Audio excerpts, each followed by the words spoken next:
Stepdaughter who I spent my entire life and money raising thanks me by helping her dad hide his affair and introducing dad's affair partner as her mom at her college graduation party that I paid for. Now she's getting kicked out of the house because they say they don't need her anymore since they're making space for their real family. Can you imagine spending 16 years building a life with someone, only for it to be utterly destroyed in a single brutal moment by the two people you loved most? Because that's exactly what happened to me, and the betrayal still burns like a brand. So, I'm currently in the agonizing process of divorcing my husband, David. We were together for nearly 16 years, married for 12, and I practically raised his daughter, Lauren, since she was just 5 years old. David, who's 46, and Lauren, 21, were my entire world. I loved them fiercely. When I found out David had cheated, my world imploded. It was a gut punch, a betrayal so deep I could barely breathe. But then, the real horror set in. I discovered Lauren had been helping him cover it all up. My own daughter. The way it all came crashing down. It was something straight out of a nightmare. This happened about 3 months ago, on the day of Lauren's college graduation party. A party, by the way, that I paid for. Lauren had just come home, and I wanted to celebrate her achievement properly. I invited all her friends, our family. It was supposed to be a joyous occasion. As guests started arriving, David mentioned one of his coworkers would be there. A woman named Nina, 29. She'd joined his department about a year ago. I'd met her a few times at work events, even had her over for dinner once. She always seemed perfectly pleasant.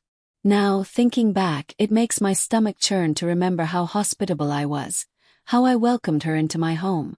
That night is seared into my memory. It was truly the most traumatic evening of my life. Nina arrived fashionably late, looking like she was walking a red carpet, totally overdressed, turning heads.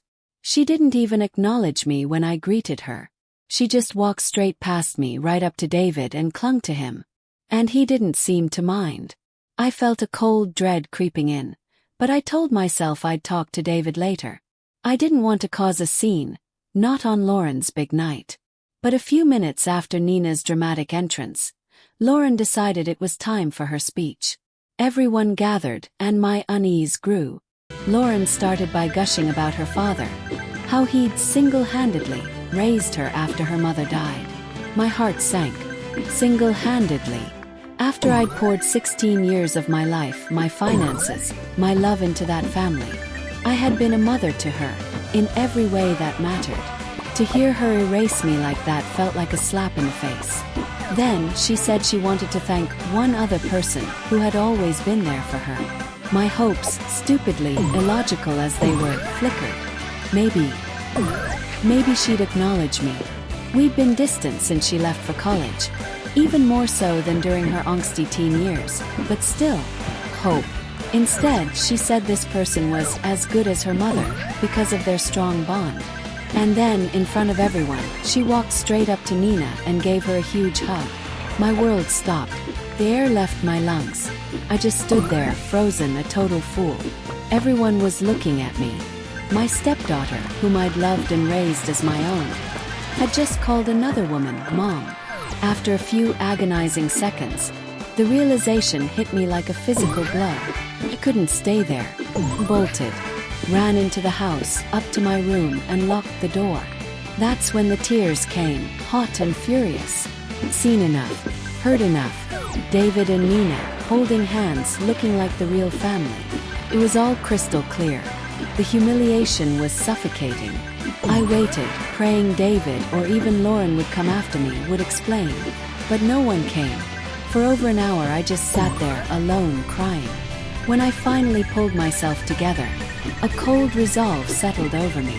I started packing. There was something deeply wrong here, and I refused to be a part of it anymore. When most of my things were packed, I went downstairs. David, Lauren, and Nina were waiting, and they immediately started berating me. How weird I'd been. How I'd ruined the party. How they had to serve dinner early and send everyone home to avoid more drama. They told me I needed to apologize to the guests. The sheer audacity to say this right in front of Nina set something off inside me. My quiet departure plan vanished. I tore into them. I demanded an explanation. David, looking utterly bored, finally admitted he'd been in a relationship with Nina for months. He didn't feel anything for me anymore. And then the ultimate cruelty. He had the gall to say he'd lost feelings a year ago, right when he met Nina. He blamed me, said I'd become a nag, and that without Lauren as a buffer, he had nothing to distract him from the fact that the spark was gone. But with Nina, he felt it again. She was the right woman. Then he dropped the bombshell. Lauren had known about it from the beginning. She was on board. She thought Nina was better for him.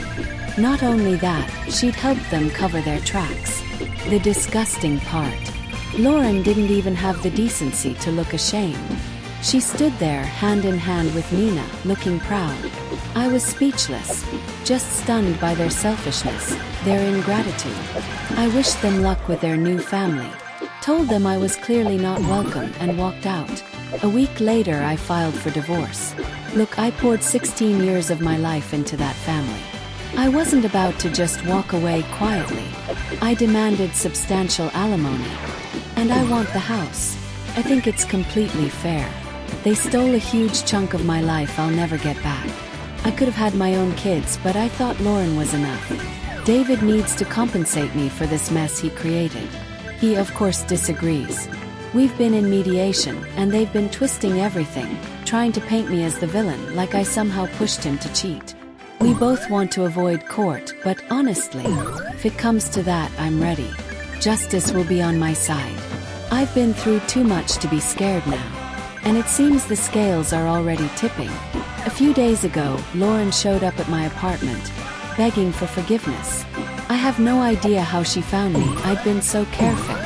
I initially told her to leave, but she started crying, saying David and Nina had kicked her out. Turns out Nina is pregnant. They'd known for a while, even before the party. That's why they made their grand announcement. Nina was starting to show. David and Nina told Lauren it was time she found her own place. Their house is massive, plenty. Big for all of them, but apparently, they need to rent out the second floor room to make some money. And they need one room for the baby, so Lauren had to go. It's no surprise they're struggling financially. Nina quit her job. A friend of mine, whose husband works with David, told me the whole office was gossiping about their affair, which is why Nina had to leave. David's trying to keep it quiet, but I bet management isn't stupid. I know David.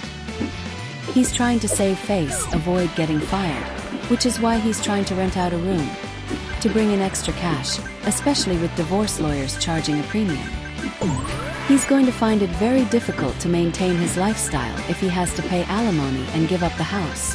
And that, my friends, is exactly why I'm pushing so hard. But this isn't just about David. When Lauren was here, I listened to her. Then I told her to leave. I wanted nothing to do with her.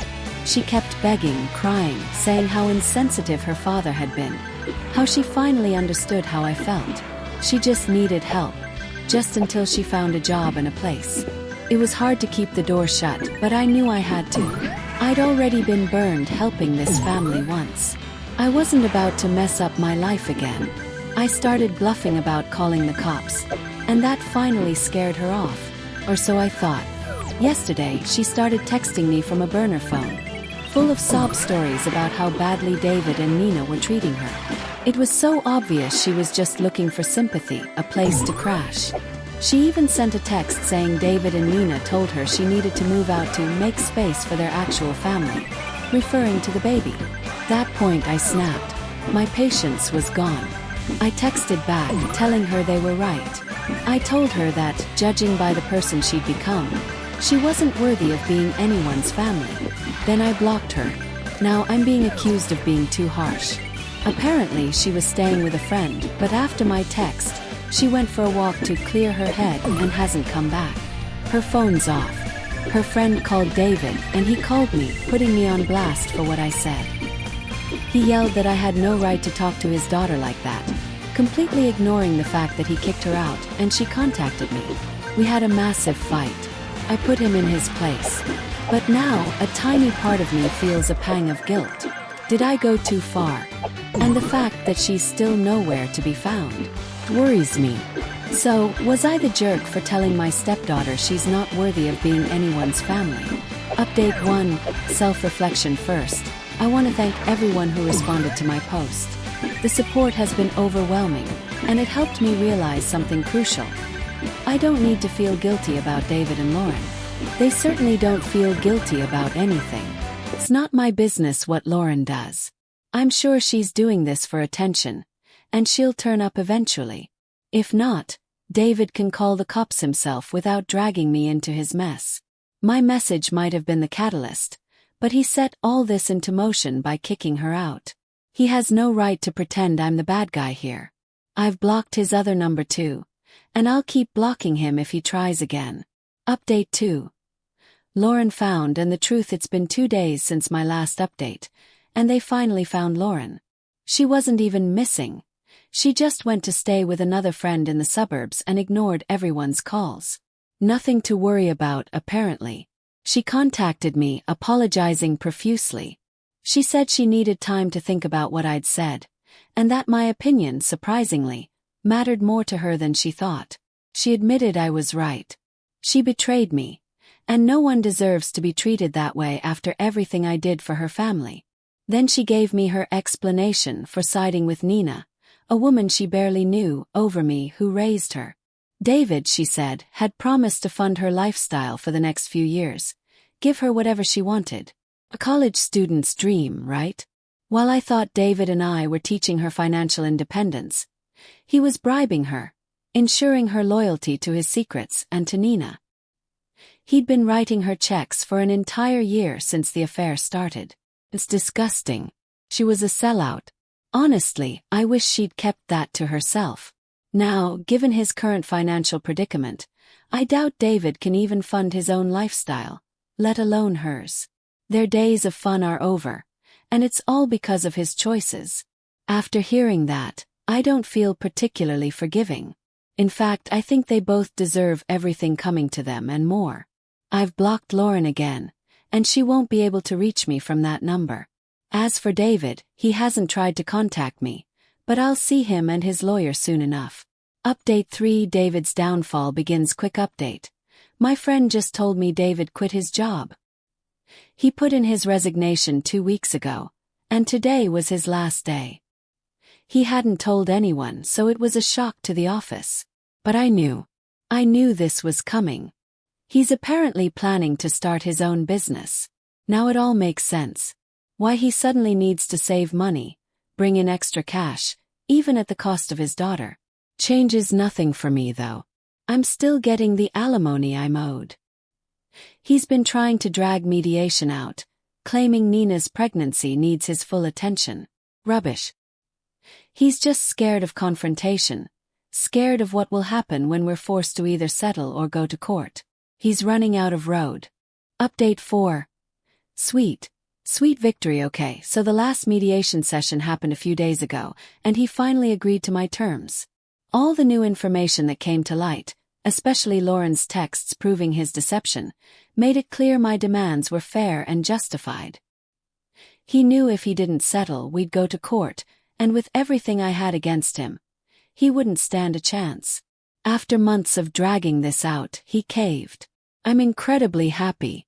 It's a huge win, and I'm definitely celebrating. He has until the end of the month to find a new place and move out. The house is mine. I don't plan on living there. I'll rent it out. It's a great place, and I'll make decent money. I actually quite like David's idea, ironically. I'll move into a bigger apartment with the money, maybe get a cat. The future is full of possibilities, and now that I'm single and free, I plan on living my life to the fullest. I wasted 16 years with David and Lauren. I'm not doing that anymore. Update 5, 2 years on. Living my best life. Hey everyone, I'm back almost 2 years later. Rereading my old updates, it's crazy how miserable I was back then. But wow, how much has changed. I am so incredibly proud of the life I've built. I absolutely lived up to my promise to live life to the fullest. I've been traveling to my heart's content. Something I used to love but gave up because David and Lauren weren't exactly adventurous. Now I go everywhere. I've made friends all over the world, gotten into better shape, and just focused on everything that makes me happy, things I never had time for before. I haven't had any contact with David in 2 years. Lauren occasionally will wish me a happy birthday or holiday, but I haven't responded. Hope she moves on. Honestly, I feel a little bad for the kid. She's only in her 20s and people make bad decisions at that age. But what she did was unforgivable. Still, she deserves a good future and I hope she finds it. From what I've heard, she's cut ties with David and is working out of state. Good for her. And David? He's now the father of twins. From what I hear, his new business isn't doing well at all.